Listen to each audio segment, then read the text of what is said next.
Jalup jatend jotije sirkal marango chenro ma piny owacho Eliud Owalo olimo chenro mopogore mag dongruok e piny owacho ma piny owacho timo e kaunti ma Bomet. Chenro ma gilimo oting'o apaya ma kilomita 75 migero kod Kera matudo kaunti ma Bomet kod Narok South kod Nakuru kanyakla kod apaya ma Longisa kochomo Sigor manochung chakre e dwe mar adek higa mokalo. Chenro mamoko ma gilimo oting'o mago mag pi, paw ndeke matin ma Itembe, udi mag nengo gi oyweyo ma nyaka sani odong' atamalo 3 kende titieko. Jotelo mochopo osingo mar neno ni chenrogo orumo mapiyo kaka nyalore. Chemaner Longisa Road being implemented at a cost of 2.8 billion shillings by the Kenya Rural Roads Authority. The project's status is at 20%. The timelines had elapsed. This is a project which was started off way back in 2020. It's actually stalled. We revived it. It's at 20% completion level.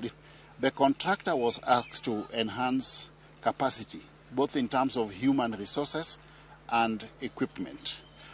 We are not convinced that the contractor has done that, and we have cautioned the contractor to up his game.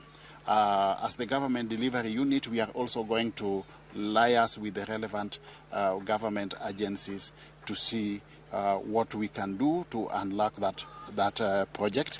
It is the same case with the Longisa Sigor Kyogong Road being undertaken by the same company. It's only at 26% completion level.